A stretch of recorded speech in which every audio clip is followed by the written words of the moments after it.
अर्जुन के मन में बहुत शंका है, क्योंकि जब उसने अपने संबंधियों को देखा युद्ध के मैदान में, अपने भाइयों को देखा, तो उस बात के बारे में भ्रमित हो गया कि मुझे युद्ध करना चाहिए या नहीं। एक तरफ भगवान श्री कृष्ण कह रहे हैं युद्ध करो, और दूसरी तरफ अर्जुन देख रहा है कि इतना महाविनाश होगा, सारे कुल की परंपराएं नष्ट हो जाएंगी, स्त्रियां विधवा हो जाएंगी, और जो संतान होगी वो भी वंश परंपरा से हट जाएगी, वर्ण संकर पैदा होंगे। इस प्रकार से एक परिवार नहीं, पूरे समाज की दुर्गति हो, आने वाली जनरेशन भी। तो ऐसी अवस्था में क्या श्रेष्ठ है, यदि मैं जीत करके इस राज्य को प्राप्त भी कर लूंगा तो मेरा राज्य सबके पुनों से सना होगा, ठीक है, इतने सारे संबंधियों का। निरीह जो सैनिक हैं, जिनका कोई रोल नहीं है, सैनिकों का कोई रोल नहीं है, उनको सिर्फ लड़ना इसलिए है कि राजा की इच्छा है। अधिकांश तौर पे सेना को युद्ध करती है क्योंकि उनको ऐसा कमान दिया गया, उनके ऊपर युद्ध थोपा जाता,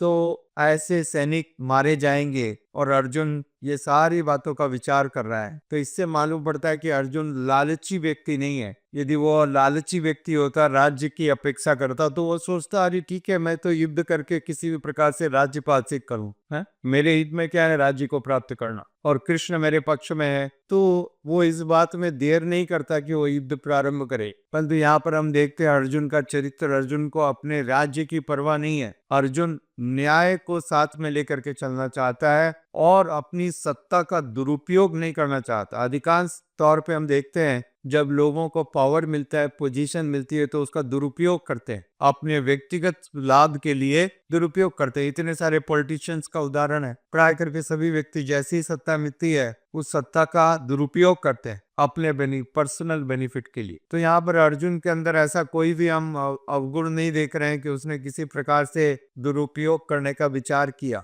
उल्टा अर्जुन यहाँ तक कि भी तैयार है कि वो भीख मांग करके जी लेगा, जबकि वो क्षत्रिय है, राज परिवार में पैदा हुआ, सारी सुविधाओं के बीच में पैदा हुआ, फिर भी यदि लोगों का भला इसमें है तो मैं भीख मांग करके जीने के लिए तैयार हूँ, कोई बात नहीं, ये राज्य जो उनको दे दो। कौन व्यक्ति ऐसी बात कर सकता है? तो इससे मालूम पड़ता है कि वो बहुत ही सरल हृदय का, बहुत ही विनम्र स्वभाव से, विनम्र, सबके बारे में सोचना, विचार करना, चिंता करना सबके लाभ के लिए, ये उसका स्वभाव है। Is very kind and compassionate, right, kind and compassionate. नहीं तो कौन व्यक्ति इतना विचार करेगा, और वो भी जब स्वयं भगवान श्री कृष्ण उनके साथ, साक्षात कृष्ण उनके साथ है, फिर भी वो तत्पर नहीं है कि युद्ध की घोषणा करे, युद्ध प्रारंभ करे, उनका मन नहीं है। ठीक, तो जो व्यक्ति अपने व्यक्तिगत स्वार्थ के द्वारा प्रेरित होगा वो तुरंत ही युद्ध करना चाहेगा, ठीक, परंतु अर्जुन के अंदर ऐसा कोई हम भावना नहीं देखते हैं। उसका भावना कितना महान है, वो बार बार सभी लोगों के कल्याण के लिए विचार कर रहे हैं, सब लोगों के भले के लिए विचार कर रहे हैं। बहुजन हिताय बहुजन सुखाय,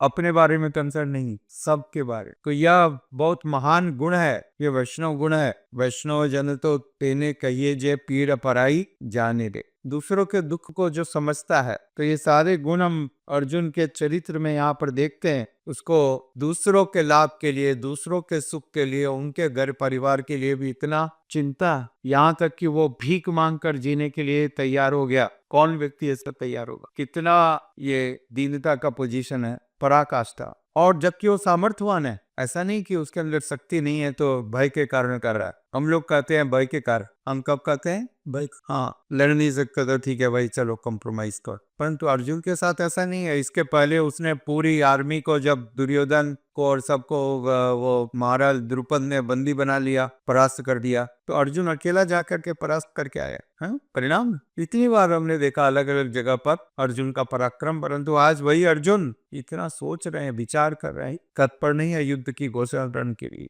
अपनी बदनामी के लिए भी तैयार है, परंतु नहीं, लोगों का हित हो, मैं बदनाम होऊंगा कोई बात नहीं, आज तक ऐसा है, मेरा लाभ हो, मेरा सुनाम हो, बाकी पूरा सब कोई यदि जाए, मरते हैं तो मरे, हम तो आराम से रहेंगे, हम तो मस्ती में रहेंगे, बाकी दुनिया तो ऐसी बनी है, क्या फर्क पड़ता है, आज मरे या कल। तो अर्जुन के चरित्र में वैष्णव के इतने महान गुणों को हम देखते हैं। और भगवान के उपदेशों में अर्जुन पर अटूट श्रद्धा थी, कंप्लीट फेथ। इस विश्वास के कारण अर्जुन ने वही किया जो भगवान ने आदेश दिया, परंतु उसके पहले अपने मन के सारे संदेहों को भगवान से पूछ करके दूर किया। तो कृष्ण कृपा मूर्ति श्रील ऐसी भक्तिवेदांत स्वामी प्रभुपाद जी कहते हैं, ये तरीका है। आपके मन में कितने भी संदेह हैं, कितनी भी शंकाएं हैं, उन सब का प्रमाणिक गुरु से समाधान करना चाहिए, निवारण करना चाहिए, जैसा अर्जुन ने किया। मन में रख के नहीं बैठे। आजकल लोग जो है मन में प्रश्न है परंतु पूछने में डर लगता है, हमको शर्म आती है।